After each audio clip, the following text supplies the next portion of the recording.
الحمد لله نحمده ونستعينه ونستغفره ونؤمن به ونتوكل عليه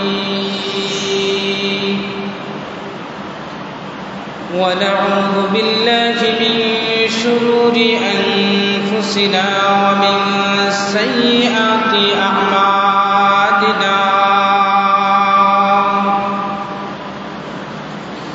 من يهده الله فلا مضل له ومن يضلله فلا هادي له ونشهد أن لا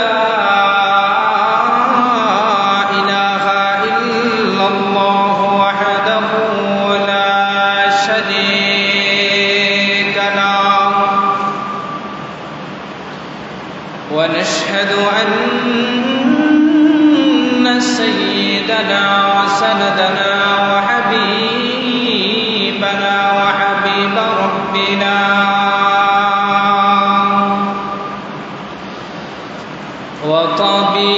وطبيبنا وطبيب قلوبنا ومولانا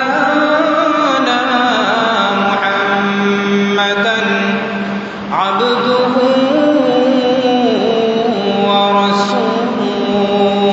ورسوله الذي أرسله بالحق بشيرا ونذيرا وداعيا إلى الله بإذنه وسراجا منيرا أما بعد فأعوذ بالله من الشيطان الرجيم بسم الله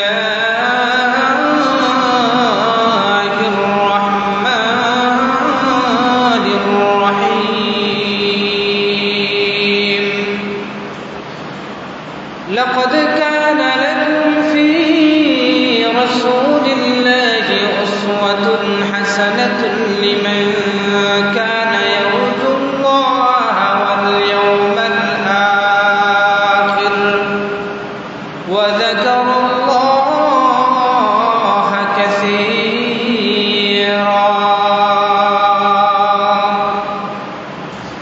وعن أبي هريرة رضي الله تعالى عنه أن رسول الله صلى الله عليه وسلم قال إن مثلي ومثل الأنبياء من قبلي كمثل رجل بنى بيتا فأحسنه وأجمله إلا موضع لبنة من زاوية من زوايا فجعل الناس يطوفون به ويتعجبون له ويقولون هلا وضعت هذه اللبنة قال فأنا اللبنة وأنا خاتم النبيين صدق الله مولانا العظيم وصدق رسوله النبي الكريم ونحن على ذلك من الشاهدين والشاكرين والذاكرين والحمد لله رب العالمين اللهم صل على محمد وعلى آل محمد كما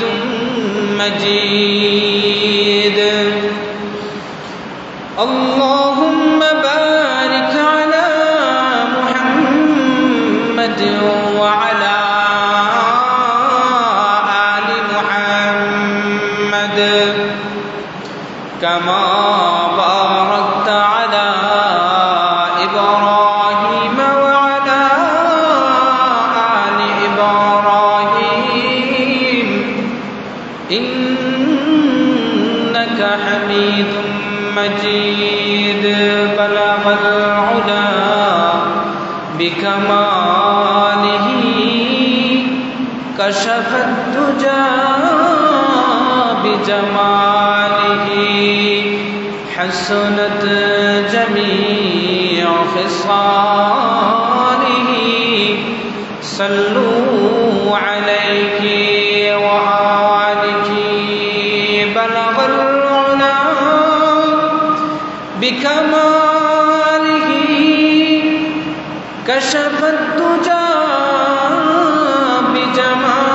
بجماله حسنت جميع خصاله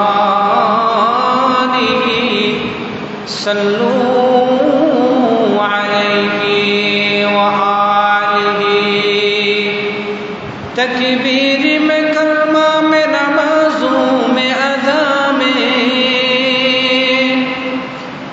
تکبیر میں کلمہ میں نمازوں میں ادا میں ہے نام الہی سے ملا نام محمد ہے نام الہی سے ملا نام محمد میں دور خو مجبور ہو اے سید عالم میں دور خو مجبور ہو اے سید عالم دیدار دکھاتے نہیں آواز سنا دو دیدار دکھاتے نہیں آواز سنا دو لا الہ الا اللہ لا الہ الا اللہ لا الہ الا اللہ لا الہ الا اللہ سبحان اللہ الحمد للہ لا الہ الا اللہ لا الہ الا اللہ لا الہ اسمد زمین غیر اللہ پہاڑ پربت غیر اللہ اسمد زمین غیر اللہ پہاڑ پربت غیر اللہ مازر بازر غیر اللہ لا الہ الا اللہ لا الہ الا اللہ لا الہ الا اللہ لا الہ الا اللہ سبحان اللہ الحمد للہ لا الہ الا اللہ لا الہ الا اللہ لا الہ الا اللہ لا الہ الا اللہ محمد رسول اللہ صلی اللہ علیہ وسلم মহান রব্বুল আলামিনের দরবারে অসংখ্য অগণিত শুকরিয়া যে মহান মালিক আপনাকে আমাকে দুনিয়ার সমস্ত ঝামেলা থেকে ফারিগ করে আল্লাহ রব্বুল আলামিনের মহান হুকুম জুমার নামাজ আদায় করার নিয়তে মসজিদে আসার বসার তৌফিক দান করেছেন এজন্য সেই মহান মালিকের দরবারে দিল থেকে মহব্বতে কালিমাতুশ শুকর পাঠ করি সকলে পড়ি আলহামদুলিল্লাহ সম্মানিত হাজির আজকে আমরা যে বিষয়টা নিয়ে আলোচনা করব সেটা হলো রাসূল করিম সাল্লাল্লাহু আলাইহি ওয়াসাল্লামের নবুয়ত ও দাওয়াতি জীবন আল্লাহর হাবিব সাল্লাল্লাহু আলাইহি ওয়াসাল্লাম এমন একটা সময়ে এই দুনিয়ার বুকে আগমন করেছিলেন যেই সময়টাতে মানুষ কুফরির মধ্যে নিমজ্জিত ছিল চতুর্দিকে গুনাহের ছড়াছড়ি মানুষের মধ্যে মূর্তি পূজার যে সয়লাভ, ওই সয়লাভটা ওই সময়ে ছিল। যখন মানুষ সিরাতে মুস্তাকিমের পথকে ভুলে গিয়ে শয়তানের পদাঙ্ক পথ অনুসরণ করেছিল, সেই মুহূর্তে আল্লাহ রাব্বুল আলামিন উম্মতের উপর, মানুষের উপর দয়া করে আখেরি পয়গম্বর রাহমাতান লিল আলামিন সাইয়্যিদুল মুরসালিন মুহাম্মদ আরবি সাল্লাল্লাহু আলাইহি ওয়াসাল্লামকে এই দুনিয়ার মধ্যে প্রেরণ করেন। আল্লাহ রাসূল সাল্লাল্লাহু আলাইহি ওয়াসাল্লাম জন্মের পর থেকে নিয়ে নবুয়ত প্রাপ্তির আগ পর্যন্ত মক্কার মধ্যেই তার বসবাস ছিল। মানুষের সাথে তার উঠা বসা, তার চলাফেরা এতটাই মাধুর্যপূর্ণ ছিল, যার কারণে সবার কাছে আল্লাহ রাসূল সাল্লাল্লাহু আলাইহি ওয়াসাল্লাম একজন প্রিয় ব্যক্তিত্ব ছিলেন। সবাই তাকে দিল থেকে মহব্বত করত। যে কোনো মুহূর্তেই, যে কোনো অবস্থাতেই আল্লাহ রসুলকে তারা বিশ্বাস করত। এই জন্য তারা আল্লাহ রসুল সাল্লাল্লাহু আলাইহি ওয়াসাল্লামের উপাধি দিয়েছিল আল আমিন, মানে হলো যিনি হলেন বিশ্বস্ত, যিনি হলেন বিশ্বাসী। পাশাপাশি আল্লাহ রসুল সাল্লাল্লাহু আলাইহি ওয়াসাল্লাম তার লাইফে, তার জীবনে কোনো দিনও সামান্য সময়ের জন্য মিথ্যা কথা বলেন নাই। সবসময় তিনি সত্য কথা বলতেন, সত্যবাদী ছিলেন। এজন্য তৎকালীন সময়ের কাফেরারাও আল্লাহ রসুল সাল্লাল্লাহু আলাইহি ওয়াসাল্লামকে এই সার্টিফিকেট দিয়েছিল, তাকে সাদিক বলে, সত্যবাদী বলে সম্বোধন করত। এজন্য দেখা গিয়েছিল রসুল করিম সাল্লাল্লাহু আলাইহি ওয়াসাল্লামের বয়স যখন 35 বৎসর হয়, এই 35 বৎসর বয়স উপনীত হওয়ার পরে মক্কার মধ্যে একটা বন্যা দেখা দেয়। যেই বন্যার কারণে মক্কার এমন কোনো জায়গা বাকি নাই যেই জায়গাগুলা পানিতে ডুবায় নেয়। এই মক্কার এই সয়লাবের কারণে কাবা ঘরের যে দেওয়াল, এই দেওয়াল পানির কারণে নষ্ট হয়ে গিয়েছিল। কারো সাহস হইতেছিল না এই ঘর ভেঙ্গে নতুনভাবে আবার নির্মাণের। শেষ পর্যায়ে তখনকার সময়ে কাবার দায়িত্বশীল যেই সম্প্রদায় ছিলেন, ওই দায়িত্বশীলদের একজন তিনি সাহস করে কাবা ঘরের মধ্যে আঘাত করলেন। উদ্দেশ্য ছিল কাবা ঘর নতুনভাবে নির্মাণ করা। যখন দেখা গেল আঘাত করার পরে দিন পেরিয়ে রাত পেরিয়ে একদিন দুদিন চলে গেল, তার উপর কোনো ধরনের বিপর্যয় নাজিল হয় নাই। সবাই সাহস করলো, সাহস করে কাবা ঘর নির্মাণ করা শুরু করলো। এই কাবা ঘর নির্মাণ শুরু করতে গিয়ে এই কাবা ঘরের নির্মাণে প্রত্যেক সম্প্রদায় তারা সৌভাগ্যের কাজ মনে করে স্বাচ্ছন্দ্যে স্ব ইচ্ছায় কাবা ঘর নির্মাণের কাজে সবাই অংশীদার হলো, অংশ নিল। যখন কাবা ঘর প্রায় নির্মাণ শেষ পর্যায়ে, এখন কাবা ঘরের যে একটা পাথর আছে হজ্জে আসওয়াদ, এই হজ্জে আসওয়াদ পাথরটাকে কে তার জায়গার মধ্যে স্থাপন করবে, এই নিয়ে বিরোধ দেখা দিল। এই নিয়ে বিরোধ দেখা দেওয়ার পরে সবাই সিদ্ধান্তর জন্য এক জায়গায় বসলেন। শেষ পর্যায়ে এইরকম সিদ্ধান্ত হলো যে যে লোকটা আগামীকালকে ফজরের সময় সর্বপ্রথম কাবা ঘরের ভিতরে প্রবেশ করবে, ওই লোকটা যেই ফয়সালা দিবে আমরা সেই ফয়সালাকে মেনে নিব। দেখা গেল আল্লাহ তাআলার কুদরতি ভাবে পরবর্তী দিন সর্বপ্রথম যিনি বাইতুল্লাহ শরীফের মধ্যে প্রবেশ করেন তিনি কেউ নয়, তিনি হলেন আপনার আমার আকা, আপনার আমার নবী মুহাম্মদ আরবি সাল্লাল্লাহু আলাইহি ওয়াসাল্লাম। সুবহানাল্লাহ।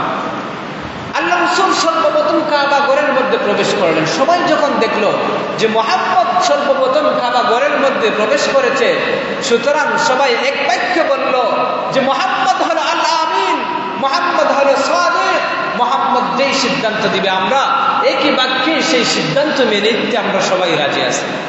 সম্মানিত হাজিরিন, এই যে নবুয়ত প্রাপ্তির আগে আল্লাহ রসুলের বয়স তখন 35 বছর, তখনও কিন্তু সবাই তাকে এক বাক্যে মেনে নিত। আল্লাহ রসুল সাল্লাল্লাহু আলাইহি ওয়াসাল্লাম এইরকম ভাবে সিদ্ধান্ত দিলেন যে একটা চাদর আনো, চাদর বিছানো হলো। চাদরের মধ্যে আল্লাহ রসুল নিজ হাতে এই যে হজ্জে আসওয়াদ, এই হজ্জে আসওয়াদকে রাখলেন। আর মক্কার যে বড় বড় যে 4 গোত্র ছিল, ওই 4টা গোত্রের প্রত্যেক প্রতিনিধিকে, প্রত্যেক দলের নেতাকে ডাক দিলেন যে সবাই প্রত্যেকটা চাদরের এক এক কোণের মধ্যে ধরার পরে হজ্জে আসওয়াদ যেই জায়গার মধ্যে স্থাপন করা হবে ওই জায়গার মধ্যে নিয়ে যাওয়া হয়। আল্লাহ রাসূল নিজ হাতে ওই চাদর থেকে পাথরটা উত্তোলন করে জায়গার মধ্যে ফিট করে দিলেন। সম্মানিত হাজির, যে এই যে আল্লাহ রাসূল কিন্তু এখনো কি হন নাই, নবী হন নাই। নবুয়তের আগে রাসূল করিম সাল্লাল্লাহু আলাইহি ওয়াসাল্লামের চরিত্রের সার্টিফিকেট, রাসূল করিম সাল্লাল্লাহু আলাইহি ওয়াসাল্লামের সত্যবাদিতার সার্টিফিকেট, রাসূল করিম সাল্লাল্লাহু আলাইহি ওয়াসাল্লামের বিশ্বস্ততার সার্টিফিকেট এই সমস্ত মানুষেরাই দিয়েছিল যারা তিনি নবুয়তের দাবি করার পরে তার দুশমনে রূপান্তরিত হয়েছিল। তারাই কিন্তু, এই কাফিররাই কিন্তু আল্লাহ রাসূল সাল্লাল্লাহু আলাইহি ওয়াসাল্লামকে এমন এমন উপাধিতে তারা ভূষিত করেছিল। আল্লাহ রাসূল সাল্লাল্লাহু আলাইহি ওয়াসাল্লামের বয়স 40 বছর বাকি হতে 6 মাস বাকি, 40 বছর হইতে 6 মাস বাকি।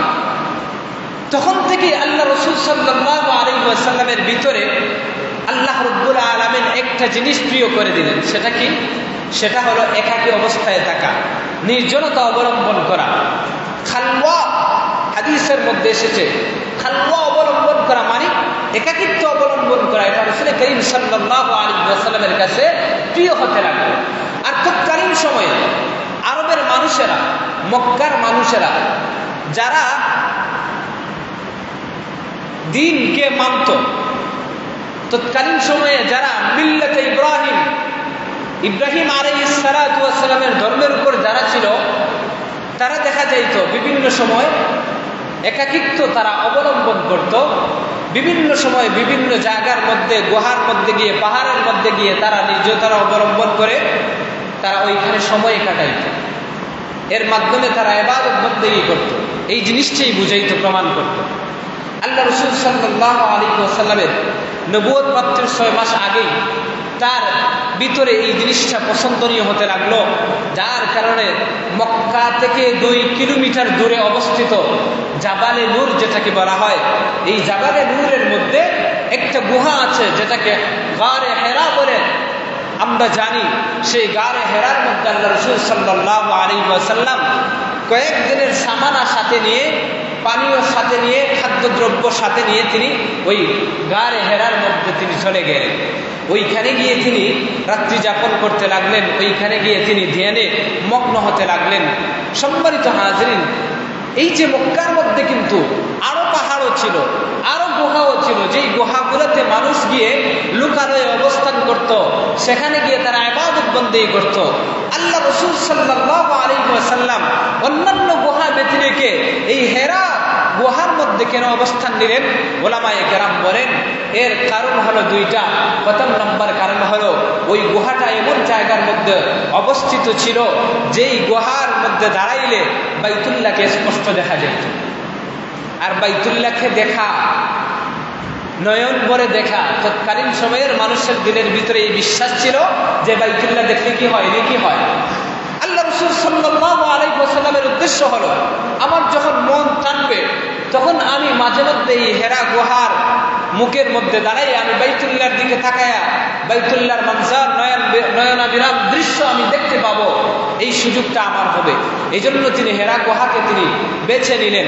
দ্বিতীয় কারণ হলো, তৎকালীন সময়ে মক্কার যারা ভালো মানুষ ছিল, এই সমস্ত মানুষেরা, বেশিরভাগ মানুষেরা এই গারে হেরার মধ্যে তারা কি করত? ধ্যানে গিয়ে মগ্ন হইত। যেহেতু ভালো মানুষেরা এই গারে হেরাকে তারা চয়েস করত, এই জন্য আল্লাহর হাবিব সাল্লাল্লাহু আলাইহি ওয়াসাল্লাম তিনিও একাকিত্ব সময় পার করার জন্য, ধ্যানে মগ্ন হওয়ার জন্য এই গারে হেরাকে তিনি চয়েস করলেন।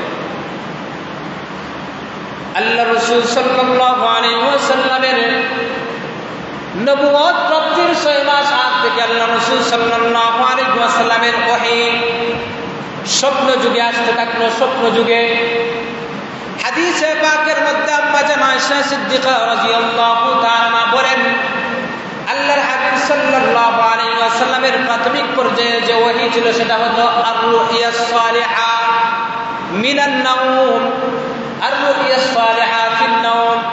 ঘুমের মধ্যে তিনি নেক স্বপ্ন দেখতেন, যেই স্বপ্নগুলো রাত্রির আধারে ঘুমের ঘুরে তিনি দেখতেন, সকালবেলা ওই স্বপ্নগুলা তিনি বাস্তবে তিনি পরিণত করতেন, বাস্তবে এই জিনিসটা তিনি দেখতে পাইতেন।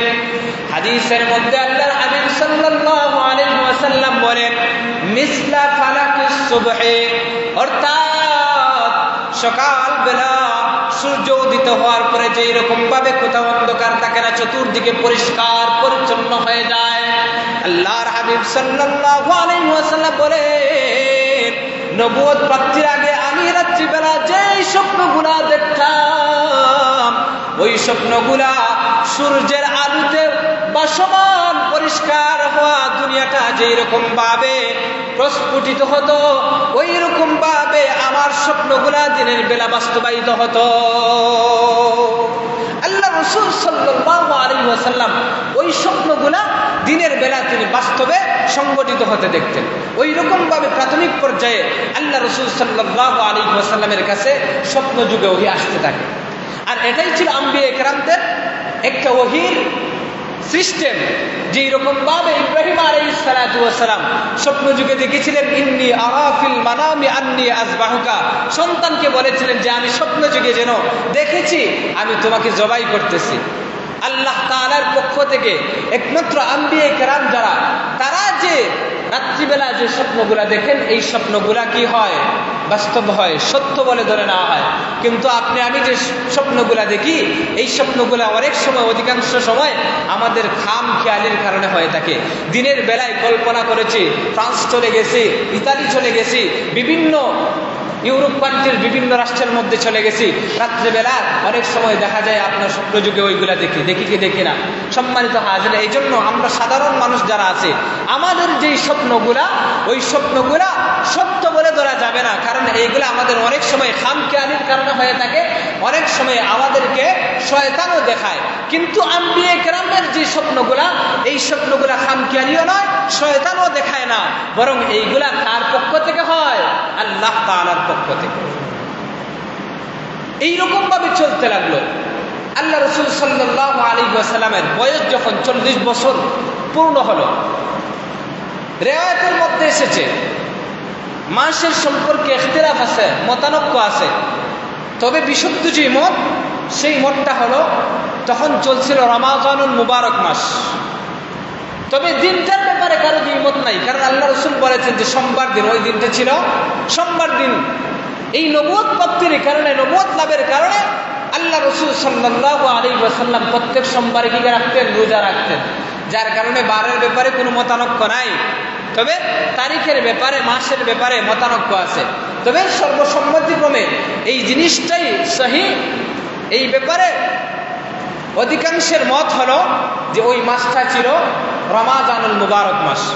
ওই রমাজানুল মুবারক মাসে আল্লাহ রাসূল সাল্লাল্লাহু আলাইহি ওয়াসাল্লাম মাঝে মধ্যে কখনো দিনের বেলা, কখনো রাত্রির আধারে একটা আওয়াজ শুনতেন, কে যেন পিছন থেকে ডাক দেয়, ইয়া মুহাম্মদ, ইয়া মুহাম্মদ, মুহাম্মদ বলে বলে ডাক দেয়। আল্লাহ রাসূল সাল্লাল্লাহু আলাইহি ওয়াসাল্লাম এই নির্জন পাহাড়ের গুহায়, এই এরিয়াতে অদৃশ্য থেকে কে মুহাম্মদ মুহাম্মদ বলে ডাক দেয়, আল্লাহ রাসূলের নাম বলে বলে ডাক দেয়। এই জিনিসটা যখন তিনি শুনতেন, ডাকটা শুনতেন, তখন আল্লাহ রাসূল হঠাৎ করে শোনার পরে তিনি ভয় পেয়ে যেতেন, ভয়ে প্রকম্পিত হতে লাগতেন। যার কারণে আল্লাহ রাসূল সাল্লাল্লাহু আলাইহি ওয়াসাল্লাম ভয় পেয়ে তিনি অনেক সময় বাড়ির মধ্যে চলে আসতেন। বাড়ির মধ্যে চলে আসার পরে তার বিবি আম্মাজান খাদিজাতুল কুবরা রাদিয়াল্লাহু তাআলা আনহা তার কাছে ওই স্বপ্নের কথাগুলা এবং ওই যে অদৃশ্যের আড়াল থেকে কে যেন তাকে মুহাম্মদ মুহাম্মদ বলে ডাক দেয়, তার কথা তিনি বর্ণনা করলেন। আর ওই যে একটা ভীতি আল্লাহ রাসূলের দিলের ভিতরে সঞ্চার হয়েছিল, এই ভীতি সঞ্চার হওয়ার কারণে আল্লাহ রাসূল সাল্লাল্লাহু আলাইহি ওয়াসাল্লামের অন্তর কাঁপা শুরু হইল। আমরা যদি যতই সাহসী হই না কেন, আমাদের ক্ষেত্রেও যদি এরকম হয়, নির্জন রাত্রির আধারে নির্জন এরিয়াতে কেউ যদি আমাদেরকে পিছন থেকে যদি আমাদের নাম ধরে ডাকে, যতই সাহসী হই না কেন, আমাদের দিলটা কিন্তু দপাত করে বাড়ি দিবে, কেঁপে উঠবে। আল্লাহ রাসূল সাল্লাল্লাহু আলাইহি ওয়াসাল্লামের হৃদয় কেঁপে উঠল। তিনি আম্মাজান খাদিজাতুল কুবরা রাদিয়াল্লাহু তাআলা আনহার কাছে গিয়ে বললেন, জাম্মিলুনি জাম্মিলুনি খাদিজা, আমাকে কাপড় দিয়ে চাদর দিয়ে তুমি আমাকে ঢেকে রাখো, আমাকে ঢেকে দাও, আমার শরীরটা যেন কাঁপতেছে। আল্লাহ রাসূল সাল্লাল্লাহু আলাইহি ওয়াসাল্লামের শরীরের মধ্যে এক ধরনের জ্বরের কাঁপুনি ভাব আসলো। আম্মাজান খাদিজাতুল কুবরা রাদিয়াল্লাহু তাআলা আনহা এই অবস্থা দেখার পরে আল্লাহ রাসূল বারবার বলতে লাগলেন, খাদিজা ইন্নী খাশিতু আলা নাফসি, আমি আমার নিজের নফসের ব্যাপারে আমি ভয় করতেছি, আমি ধ্বংস হয়ে যাই, আমার মরণ চলে আসে। আল্লাহ রাসূল এই কথাটা বারবার বলতে লাগলেন। আম্মাজান খাদিজাতুল কুবরা রাদিয়াল্লাহু তাআলা আনহা আল্লাহ রাসূলকে সান্ত্বনা দিয়ে দিলেন, কাল্লা ওয়াল্লাহি মা ইউখজিকা আবাদা, খবরদার, সাবধান, এটা কখনো হতে পারে না। আল্লাহ রাব্বুল আলামিন কখনো আপনাকে ধ্বংস করে দিতে পারেন না, আপনি ধ্বংস হওয়ার নয়। ইন্নাকা লাতাসিলুর রাহিমা, কারণ আপনার কিছু ভালো গুণ আছে, এই ভালো গুণ থাকলে একজন মানুষকে আল্লাহ তাআলা ধ্বংস করে দিতে পারেন না। প্রথম নম্বরে তিনি বলেন ইন্নাকা লাতাসিলুর রাহিমা, আপনি তো এমন ব্যক্তি যিনি আপনি আত্মীয়তার সুসম্পর্ক বজায় রাখেন, আত্মীয়তার সুসম্পর্ক বজায় রাখেন। ওয়া তাহমিলুল কাল্লা, সমাজের মধ্যে যারা দুস্থ অসহায় তাদের বোঝাকে আপনি নিজের পিঠের মধ্যে বহন করেন। ওয়া তাকসিবুল মা'দুম, সমাজের মধ্যে যারা গরিব তাদের উপার্জনের ব্যবস্থা আপনি করে দেন।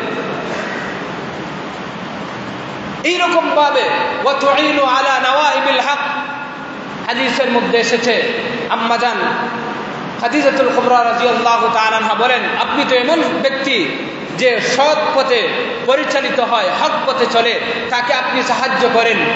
সুতরাং আপনার মতো মানুষকে আল্লাহ তাআলা বিনষ্ট করে দিবেন, ধ্বংস করে দিবেন, এটা কখনো হতে পারে না। যার দরুন আম্মাজান খাদিজাতুল কুবরা রাদিয়াল্লাহু তাআলা আনহা এই জিনিসটা জানার জন্য, বোঝার জন্য তৎকালীন সময়ে একজন ইহুদি পণ্ডিত ছিলেন যার নাম হচ্ছে ওয়ারাকা ইবনে নওফিল। এই ওয়ারাকা ইবনে নওফিলের কাছে আল্লাহ রাসূল সাল্লাল্লাহু আলাইহি ওয়াসাল্লামের কাছে নিয়ে গেলেন। যাওয়ার পরে আল্লাহ রাসূল সাল্লাল্লাহু আলাইহি ওয়াসাল্লামের এই বিস্তারিত বিবরণ তিনি বর্ণনা করলেন। বিস্তারিত বিবরণ বর্ণনা করার পরে ওয়ারাকা ইবনে নওফিলের আর বুঝতে বাকি রইল না, কারণ তিনি ছিলেন পূর্ববর্তী যে কিতাব তাওরাত, ইনজিল এইগুলার পণ্ডিত ছিলেন।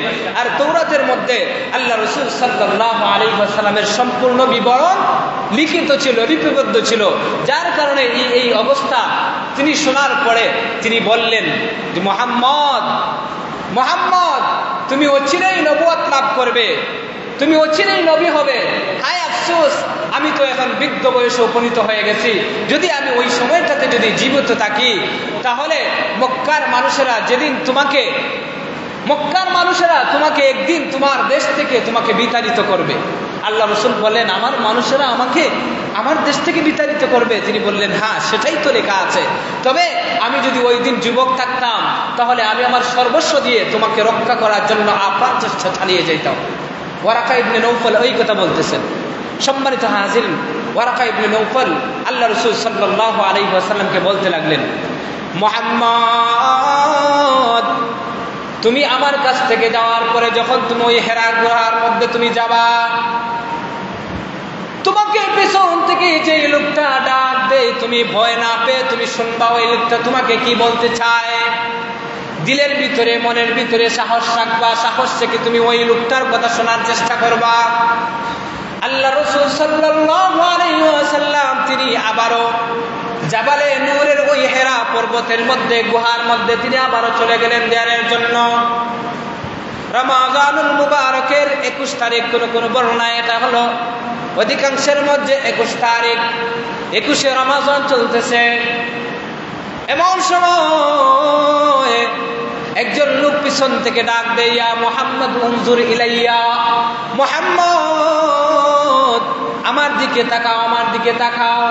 আল্লাহ রাসূল সাল্লাল্লাহু আলাইহি ওয়াসাল্লাম ওই দিন তিনি ভয় না পেয়ে পিছনে তাকাইলেন।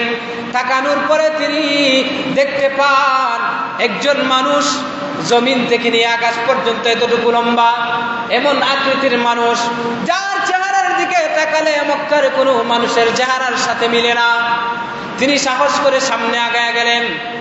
সামনে আগায় যাওয়ার পরে ওই লোকটা আল্লাহ রাসূলকে ডাক দিয়ে বলতে লাগলো, ইকরা ইয়া মুহাম্মদ, হে মুহাম্মদ পড়ো পড়ো পড়ো। আল্লাহ রাসূল সাল্লাল্লাহু আলাইহি ওয়াসাল্লাম বললেন, মা আনা বিকারিন, আমি তো পড়ুয়া নয়, আমি তো এর আগে পড়ি নাই, পড়ুয়া নয়, আমি কিভাবে পড়বো? আল্লাহ রাসূল সাল্লাল্লাহু আলাইহি ওয়াসাল্লাম বলেন, ফাআখাযানি ফাগাত্তানি, ওই লোকটা আমাকে ধরলেন, ধরার পরে তার বুকের সাথে আমার বুকটা মিলাইয়া এমন সজোরে চাপ দিলেন, বালাগানি মিন্নিয়াল জুহদ। আল্লাহর হাবিব সাল্লাল্লাহু আলাইহি ওয়াসাল্লাম বলেন, এমন চাপ দিলেন যে চাপ দেওয়ার কারণে আমার এতটা কষ্ট হইতেছিল, মনে হইতেছিল আমার রূহটা বের হয়ে যাবে, এতটাই কষ্ট হয়েছিল। এইরকম ভাবে তিনি বলে ছাড় দিলেন, চাপ দিয়ে ছেড়ে দিলেন।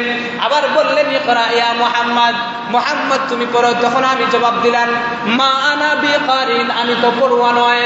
আবার ওই লোকটা আমাকে তার বুকের সাথে জড়ায় জোরে চাপ দিল, আবার ছেড়ে দিল, আবার বললো, এরকম তিনবার আমার সাথে করা হলো। তৃতীয়বারের পরে চতুর্থবার ওই লোকটা বললো, ইকরা বিসমি রাব্বিকা ইয়া মুহাম্মদ, হে মুহাম্মদ আপনি আপনার রবের নামে পড়া পড়ুন। আল্লাহ রাসূল সাল্লাল্লাহু আলাইহি ওয়াসাল্লামকে যেই মুহূর্তে রবের নামে পড়ার জন্য বলা হইল, আল্লাহ রাসূল সাল্লাল্লাহু আলাইহি ওয়াসাল্লামের জবান তখন খুলে গেল। আল্লাহ রাসূল সাল্লাল্লাহু আলাইহি ওয়াসাল্লাম একাধারে পড়তে লাগলেন, ইকরা বিসমি রাব্বিকাল্লাযী খালাক, খালাকাল ইনসানা মিন আলাক, ইকরা ওয়া রাব্বুকাল আকরাম আল্লাযী আল্লামা বিল কলম। আল্লাহু আকবার। আল্লাহ রাসূল সাল্লাল্লাহু আলাইহি ওয়াসাল্লাম একটু আগে বলেছিলেন যে আমি পড়ুয়া নয়, পড়তে জানি না, কিন্তু যেই মুহূর্তে আল্লাহর নামের পড়া পড়ার জন্য জিবরাইল বলেছেন, সাথে সাথে আল্লাহ তাআলার ইশারায় আল্লাহ রাসূলের জবান থেকে এক আয়াত, দুই আয়াত নয়, বরং পর পর সূরা ইকরা বিসমি রাব্বিকাল্লাযী খালাকের, সূরা আলাকের ৫টা আয়াত আল্লাহ রাসূল সাল্লাল্লাহু আলাইহি ওয়াসাল্লাম জিবরাইলের সামনে পড়ে শোনাইলেন। সম্মানিত হাজিরিন, এখান থেকে আমাদের জন্য শিক্ষণীয় একটা বিষয় হলো, আপনার আমার সন্তানাদি, আপনি আমি সর্বপ্রথম আমাদের শিক্ষা হবে প্রভুর নামের শিক্ষা। কার নামের পড়া? পড়া হবে আল্লাহর নামের পড়া। আল্লাহর নামের পড়া শিকার পড়ে এরপরে আমি আমার সন্তানকে আমি স্কুলের মধ্যে পাঠাই, আমি কলেজের মধ্যে পাঠাই, ইউনিভার্সিটির মধ্যে পাঠাই, আমি আমার সন্তানকে ডাক্তার বানাই, কোনো অসুবিধা নেই, আমি আমার সন্তানকে জজ, ব্যারিস্টার, উকিল বানাই, কোনো সমস্যা নেই। তবে মুসলমান হিসাবে আমাদের মৌলিক প্রাথমিক পড়া হবে কার নামের পড়া? আল্লাহর নামের পড়া। এজন্য আমাদের সন্তানাদিদেরকে প্রাথমিক শিক্ষা দেওয়ার প্রতি আপনি আমি যত্নবান হব। আজকে তো এই যে আধুনিকতার ছোঁয়ায় আমরা নিজেদেরকে গা বাসায় দিয়েছি, এই আধুনিকতার ছোঁয়া আমাদের মাঝে লাগার কারণে অনেক সময় দেখা যায় এমনও অভিভাবক পাওয়া যায় যারা দেখা যায় যে ইসলাম দ্বীনি শিক্ষার প্রতি আমাদের কোনো তাওয়াক্কা নাই। আমরা অভিভাবক যারা আছি আমাদের সন্তানদেরকে ওই যে স্কুল মিডিয়াম এইগুলাতে পড়ানোর জন্য পাগল করা হয়ে যায়। ছোট্ট থেকে যখন সে কালিমা শিখবে, যখন সে সূরা ফাতিহা শিখবে, ওই বয়স থেকেই আমরা ওই ইংলিশ মিডিয়াম স্কুল যেগুলো আছে ওইগুলাতে আমরা ভর্তি করায় দিই। যার কারণে দেখা যায় ওই যে তার পড়ার সূচনা হয়, পরবর্তীতে দেখা যায় এই প্রাইমারি স্কুল পেরিয়ে হাই স্কুল পেরিয়ে কলেজের বারিন্দা, ইউনিভার্সিটি পেরিয়ে দেখা গেছে যে ডক্টরেট, এইগুলা বড় বড় ডিগ্রি অর্জনের জন্য সে শুধু ঘুরতেই থাকে, কিন্তু ইসলামিক যে শিক্ষা, এই শিক্ষা দ্বীনি শিক্ষা অর্জন করার তার আর সুযোগ হয় না। এই যে আমরা অনেকে এখানে যারা আছি, কয়জন বা বলতে পারবেন যে ওই যে ছোট্টবেলায় যে বক্তব্যের মধ্যে হুজুরের কাছ থেকে যেই কালিমা শিখেছিলাম, যেই সূরা ফাতিহা শিখেছিলাম, এরপরেও আজ পর্যন্ত এমন কয়জন আমরা বলতে পারবো যে আমাদের পড়ার সুযোগ হয়েছে? সুযোগ হয় না, হবেও না। কারণ আমরা তো দুনিয়ার পিছনে লিপ্ত, দুনিয়ার ব্যস্ততার কারণে আমাদের এই সুযোগটা হবে না। এজন্য আপনি আমার জন্য উচিত হলো আপনার আমার সন্তান আদি যখন ছোট্ট হবে, যখন সে স্কুলে ভর্তি হওয়ার মতো সেই বয়সে উপনীত হবে না, এর আগে আমরা আমাদের সন্তান আদিদেরকে কালিমা তাইয়্যিবার শিক্ষা দিব, সূরা ফাতিহার শিক্ষা দিব, ইসলামের মৌলিক যে বিষয়গুলা ওইগুলা শেখানোর আমরা চেষ্টা করব। এর মাধ্যমে আপনি আমি অন্ততপক্ষে আল্লাহর কাঠগড়া থেকে দায় মুক্তির একটা আশা করা যায়। না হয় এই সন্তান আমার জন্য কাল কিয়ামতের দিন এই দিন শিক্ষা না দেওয়ার কারণে সে আমার বিরুদ্ধে নালিশ করবে, আপনাকে জবাবদিহিতার কাঠগড়ার সম্মুখীন করবে, আপনাকে দাঁড় করাবে। এই জন্য আমরা এই জিনিসগুলা খেয়াল রাখবো। আমাদের সন্তান আদি যখন ছোট্ট হবে তাকে স্কুলে ভর্তি করানোর আগে অন্তত পক্ষে যে দ্বীনি শিক্ষা, এই দ্বীনি শিক্ষা দেওয়ার চেষ্টা করব, ইনশাআল্লাহ দ্বীনি শিক্ষা দেওয়ার চেষ্টা করব। সম্মানিত হাজির, এই জন্য আল্লাহ তাআলা সর্বপ্রথম যে নাজিলকৃত যে আয়াত, এই আয়াতের মধ্যেই বলেছেন ইকরা বিসমি রাব্বিকাল্লাযী খালাক, নবী আপনি পড়ুন ওই প্রভুর নামে যিনি আপনাকে সৃষ্টি করেছেন। সুতরাং আমরাও আমাদের প্রাথমিক শিক্ষাটা হবে কার নামের শিক্ষা? আল্লাহর নামের শিক্ষা। পড়াটা হবে আল্লাহর নামের পড়া।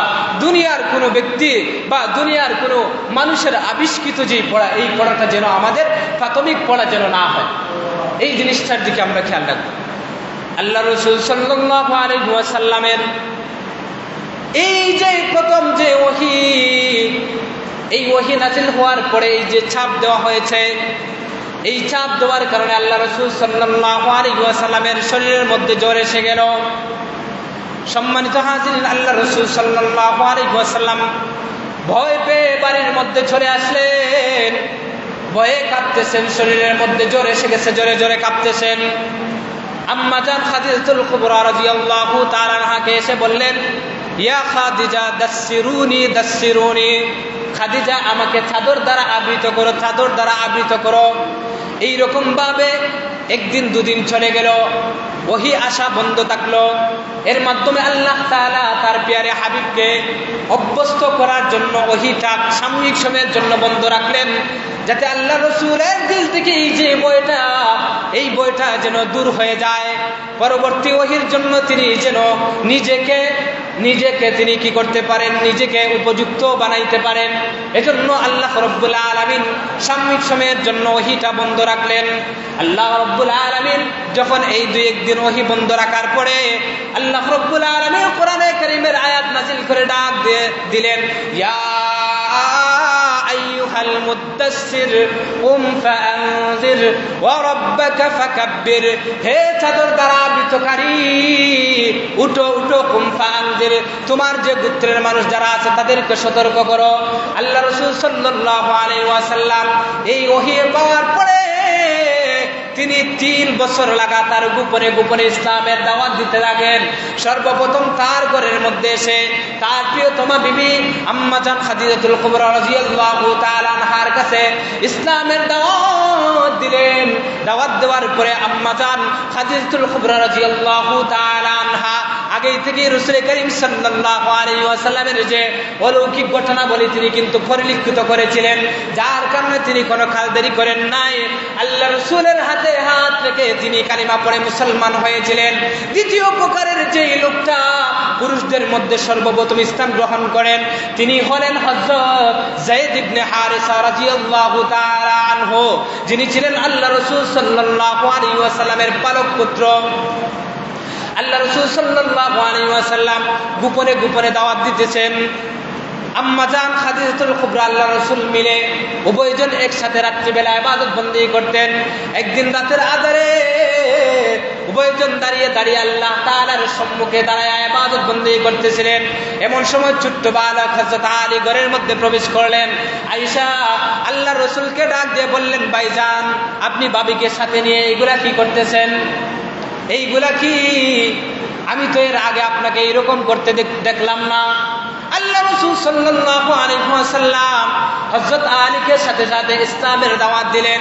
ইসলামের দাওয়াত দেওয়ার পরে হযরত আলী বললেন, ভাইজান আমি তো ছোট্ট মানুষ, তেমন একটা বুঝি না। আমি আমার বাবা আবু তালিবের সাথে পরামর্শ করি। আমার বাবা যদি আমাকে বলে তাহলে আমি কালিমা পাঠ করে মুসলমান হয়ে যাব। আল্লাহ রাসূল হযরত আলীর হাতে ধরলেন, জাপটে ধরার পরে বললেন, ইসলামের এখন প্রারম্ভিক সময়, তোমার বাবার সাথে পরামর্শ করা লাগবে না, বরং তুমি নিজে নিজে ভাবো। যদি তোমার মনে চায় তাহলে তুমি কালিমা পড়ো, আর যদি মনে না চায় তাহলে তুমি কালিমা পড়ার দরকার নাই। তুমি নিজে নিজে ভাবো। তবে এই মুহূর্তে চাচার কাছে আবু তালিবের কাছে তুমি বলা যাবে না।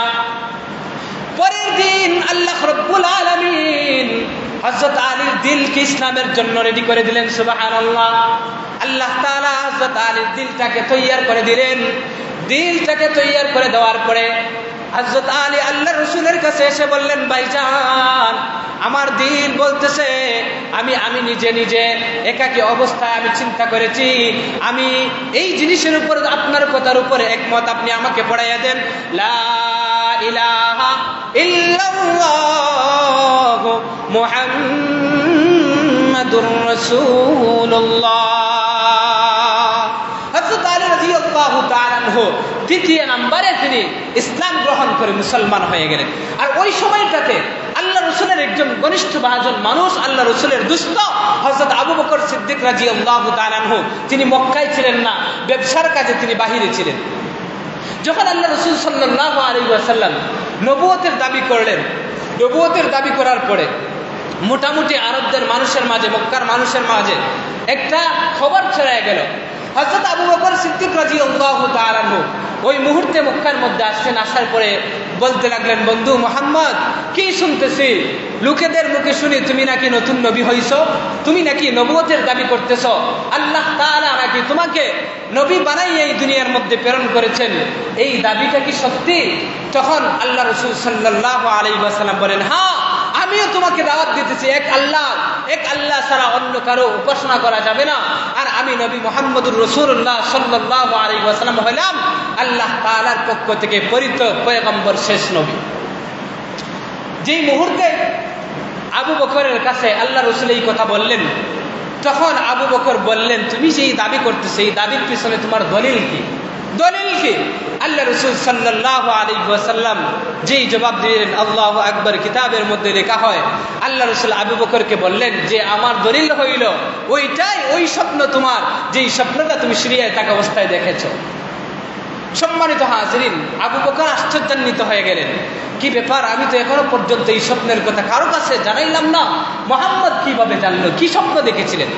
কিতাবের মধ্যে লেখা হয় সিরিয়ার মধ্যে থাকাকালীন অবস্থায় হযরত আবু বকর সিদ্দিক রাদিয়াল্লাহু তাআলা আনহু তিনি স্বপ্ন যুগে দেখতে পেলেন আকাশের যে চাঁদটা আছে ওই চাঁদটা আকাশ থেকে খসে আবু বকরের যে ঘরটা আছে ওই ঘরের মধ্যে প্রবেশ করেছে।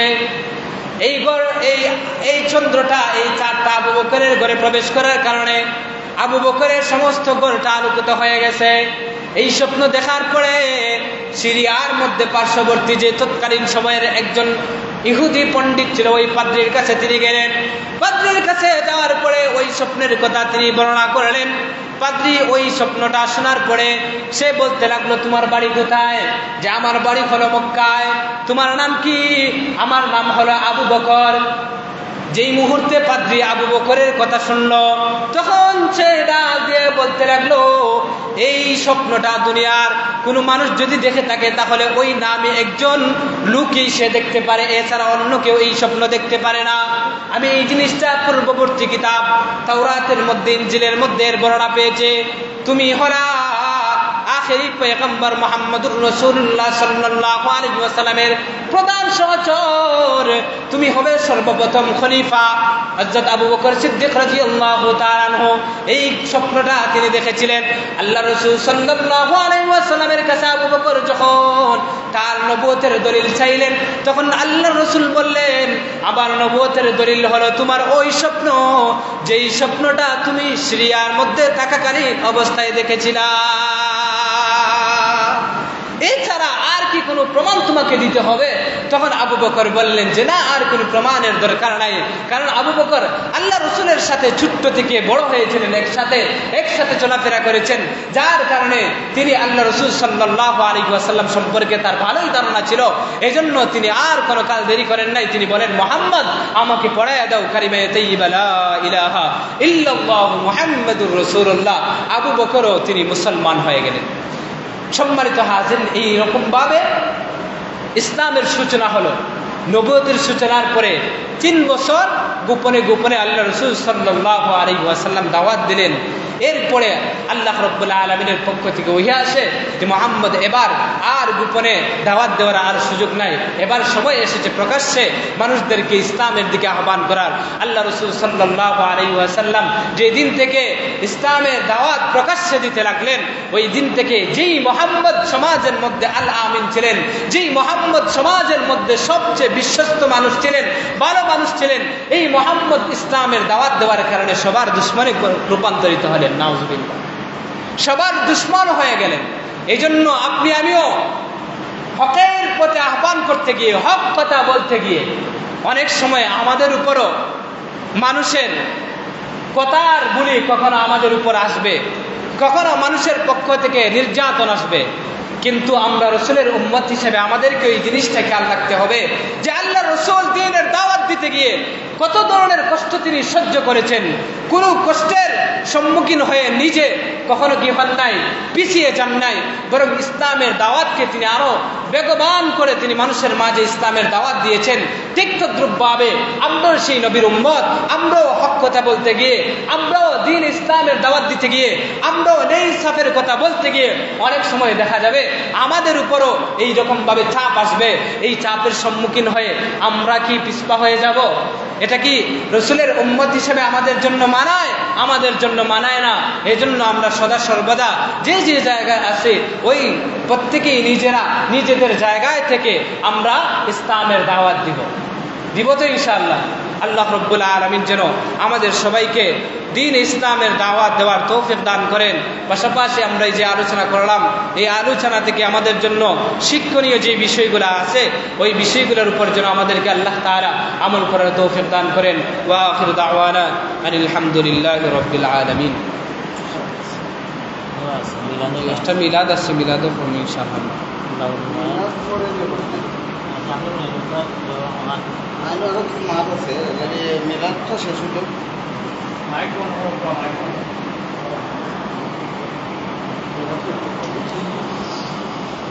أعوذ بالله من الشيطان